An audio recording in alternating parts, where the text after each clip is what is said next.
Okay, ಮೈಸೂರಿನ ಉದಯಗಿರಿಯಲ್ಲಿ ಡೆಲ್ಲಿ ಎಲೆಕ್ಷನ್ಗೆ ಸಂಬಂಧಪಟ್ಟ ಹಾಗೆ ಒಂದು ಪೋಸ್ಟ್, ಆ ಪೋಸ್ಟ್ ತಮ್ಮ ಧರ್ಮವನ್ನು ಅವಹೇಳನ ಮಾಡಲಾಗಿದೆ ಅಂಥೇಳಿ ಅಲ್ಲಿ ಸೇರಿದಂಥ ನೂರಾರು ಜನ, ಅವರಿಂದ ಪೊಲೀಸ್ ಸ್ಟೇಷನ್ಗೆ ಪೊಲೀಸರಿಗೆ ಕಲ್ಲೆಸೆತ, ಗಾಯ. 4 ದಿನಗಳ ನಂತರ ಕಠಿಣ ಕ್ರಮ ಕೈಗೊಳ್ತೀವಿ ಹೋಮ್ ಮಿನಿಸ್ಟರ್ ಪರಮೇಶ್ವರ್ ಅಲ್ಲಿಗೆ ಭೇಟಿ ಕೊಟ್ಟಿದ್ದಾರೆ. ಸಿದ್ದರಾಮಯ್ಯ ಸರ್ಕಾರಕ್ಕೂ ತಟ್ಟಿದ ಉದಯಗಿರಿ ಉರಿ. ಉದಯಗಿರಿ ಪೊಲೀಸ್ ಠಾಣೆಗೆ ಪರಮೇಶ್ವರ್ ಭೇಟಿ. ಘಟನೆ ನಡೆದು 4 ದಿನದ ಬಳಿಕ ಮೈಸೂರಿಗೆ ಪರಂ. ಪೊಲೀಸ್ ಅಧಿಕಾರಿಗಳ ಜೊತೆ ಗೃಹ ಸಚಿವ ಚರ್ಚೆ. ಪೊಲೀಸರಿಂದ ಮಾಹಿತಿ ಪಡೆದಿದ್ದೇನೆ ಎಂಬ ಪರಂ ಹೇಳಿಕೆ. ತಪ್ಪಿತಸ್ಥರಿಗೆ ಕಠಿಣ ಶಿಕ್ಷೆ ಎಂದ ಡಾಕ್ಟರ್ ಜಿ ಪರಮೇಶ್ವರ್. ತಪ್ಪಿತಸ್ಥರಿಗೆ ಕಠಿಣ ಶಿಕ್ಷೆ. ನಮ್ಗೆ ನಗು ಬರ್ತಾ ಇದ್ದು ನನಗೆ. KJL ಡಿಜೆಲ್ ಏನಾಯಿತು? ಹುಬ್ಳಿಯಲ್ಲಿ ಏನಾಯಿತು? ಯಾವ ಮಣ್ಣಂಗಟ್ಟಿ ಕಠಿಣ ಶಿಕ್ಷೆ ರೀ? ಕಠಿಣ ಶಿಕ್ಷೆ ಅಂದರೆ ನಡಗಬೇಕು, ಕಲ್ಲು ಎತ್ತೋಕ್ಕೆ ನಡಗಬೇಕು, ಕಲ್ಲು ಎಸೆಯೋಕ್ಕೆ ನಡಗಬೇಕು. ಪೊಲೀಸರ ಮೇಲೆ ಅಟ್ಯಾಕ್ ಮಾಡಿದಾಗ ಈ ರಾಜಕಾರಣಿಗಳು ಹೇಳ್ತಾರಲ್ಲ, ಅವ್ರದ್ದೇನು ತಪ್ಪಿಲ್ಲ ಅಂತೇಳಿ, ಅವರಿಗೆ ಭಯ ಬರಬೇಕು ಜನರದ್ದು. ಈಗ ಅದೇ KN ರಾಜನ್ ಹೇಳ್ತಾರಂತೆ KPC ಅಧ್ಯಕ್ಷ ಆಗ್ತೀನಿ ಅಂತೇಳಿ. ಅವ್ರ ಹತ್ರ ಕೇಳಬೇಕು, ಸರ್ ಪೆಗ್ ಹೊಡೆದಿದ್ರಾ ಇಲ್ವಾ ಹೇಳಿ ಅಂತ. ಬನ್ನಿ, ಪರಮೇಶ್ವರ್ ಮಾತಾಡಿದ್ರೆ ಕೇಳಿಸ್ಕೊಳ್ಳಿ. ಕಾನೂನನ್ನು ಕೈಗೆತ್ತಿಕೊಳ್ಳೋಕ್ಕೆ ಯಾರಿಗೂ ಕೂಡ ನಾವು ಬಿಡೋದಿಲ್ಲ. ಅವ್ರು ಯಾರೇ ಎಷ್ಟೇ ಬಲಿಷ್ಠವಾಗಿದ್ದರೂ ಕೂಡ ಈ ದೇಶದ, ಈ ನೆಲದ ಕಾನೂನನ್ನು ರಕ್ಷಣೆ ಮಾಡಬೇಕಾದದ್ದು ನಮ್ಮ ಕರ್ತವ್ಯ. ಅದನ್ನು ಯಾವುದೇ ಮುಲಾಜಿಲ್ಲದೆ ಮಾಡ್ತೇವೆ.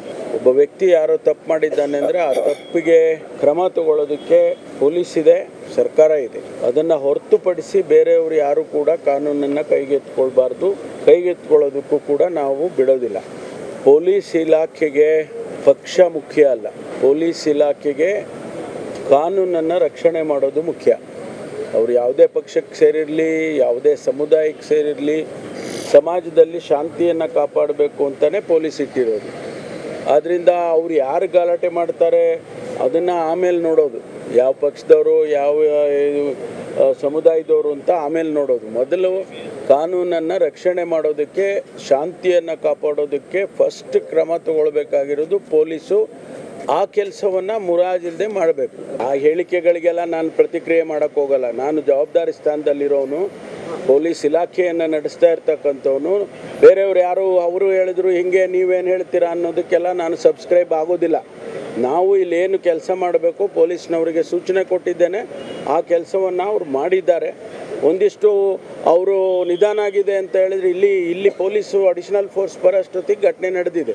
ಬಂದಾದ್ಮೇಲೆ ಕಂಟ್ರೋಲ್. ಓಕೆ, ಮೈಸೂರಿನ ಉದಯಗಿರಿಯಲ್ಲಿ ಡೆಲ್ಲಿ ಎಲೆಕ್ಷನ್ಗೆ ಸಂಬಂಧಪಟ್ಟ ಹಾಗೆ ಒಂದು ಪೋಸ್ಟ್, ಆ ಪೋಸ್ಟ್ ತಮ್ಮ ಧರ್ಮವನ್ನು ಅವಹೇಳನ ಮಾಡಲಾಗಿದೆ ಅಂಥೇಳಿ ಅಲ್ಲಿ ಸೇರಿದಂಥ ನೂರಾರು ಜನ, ಅವರಿಂದ ಪೊಲೀಸ್ ಸ್ಟೇಷನ್ಗೆ ಪೊಲೀಸರಿಗೆ ಕಲ್ಲೆಸೆತ, ಗಾಯ. 4 ದಿನಗಳ ನಂತರ ಕಠಿಣ ಕ್ರಮ ಕೈಗೊಳ್ತೀವಿ ಹೋಮ್ ಮಿನಿಸ್ಟರ್ ಪರಮೇಶ್ವರ್ ಅಲ್ಲಿಗೆ ಭೇಟಿ ಕೊಟ್ಟಿದ್ದಾರೆ.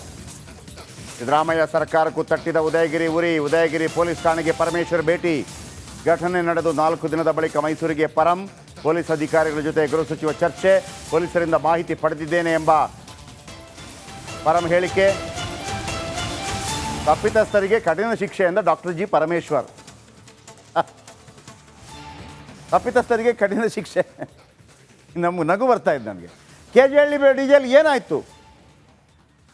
ಹುಬ್ಳಿಯಲ್ಲಿ ಏನಾಯಿತು? ಯಾವ ಮಣ್ಣಂಗಟ್ಟಿ ಕಠಿಣ ಶಿಕ್ಷೆ ರೀ? ಕಠಿಣ ಶಿಕ್ಷೆ ಅಂದರೆ ನಡಗಬೇಕು, ಕಲ್ಲು ಎತ್ತೋಕ್ಕೆ ನಡಗಬೇಕು, ಕಲ್ಲು ಎಸೆಯೋಕ್ಕೆ ನಡಗಬೇಕು.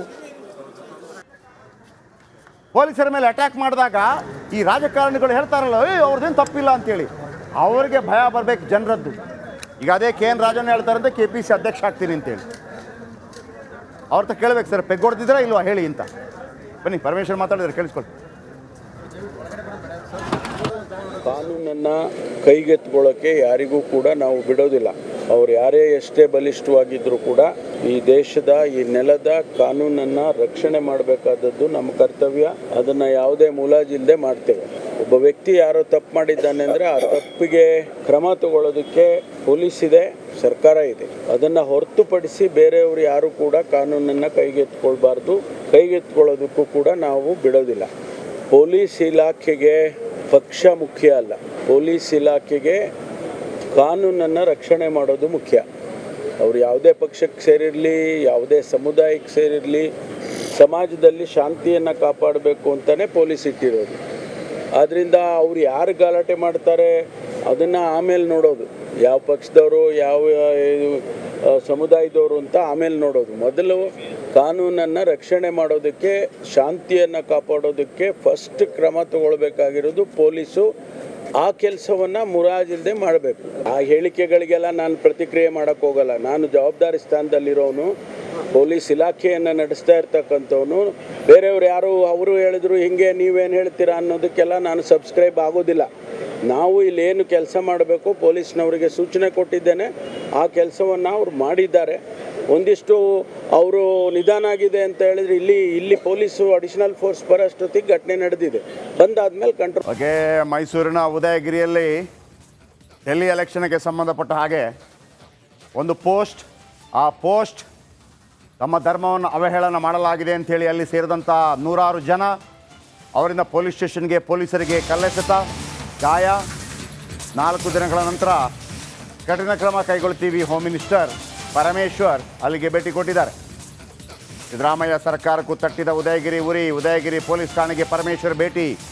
ಘಟನೆ ನಡೆದು 4 ದಿನದ ಬಳಿಕ ಮೈಸೂರಿಗೆ ಪರಂ, ಪೊಲೀಸ್ ಅಧಿಕಾರಿಗಳ ಜೊತೆ ಗೃಹ ಸಚಿವ ಚರ್ಚೆ, ಪೊಲೀಸರಿಂದ ಮಾಹಿತಿ ಪಡೆದಿದ್ದೇನೆ ಎಂಬ ಪರಂ ಹೇಳಿಕೆ. ತಪ್ಪಿತಸ್ಥರಿಗೆ ಕಠಿಣ ಶಿಕ್ಷೆ ಎಂದ ಡಾಕ್ಟರ್ ಜಿ ಪರಮೇಶ್ವರ್. ತಪ್ಪಿತಸ್ಥರಿಗೆ ಕಠಿಣ ಶಿಕ್ಷೆ, ನಗು ಬರ್ತಾ ಇದ್ದು ನನಗೆ. KGಹಳ್ಳಿ ಡಿಜೆಲ್ ಏನಾಯಿತು? ಹುಬ್ಳಿಯಲ್ಲಿ ಏನಾಯಿತು? ಯಾವ ಮಣ್ಣಂಗಟ್ಟಿ ಕಠಿಣ ಶಿಕ್ಷೆ ರೀ?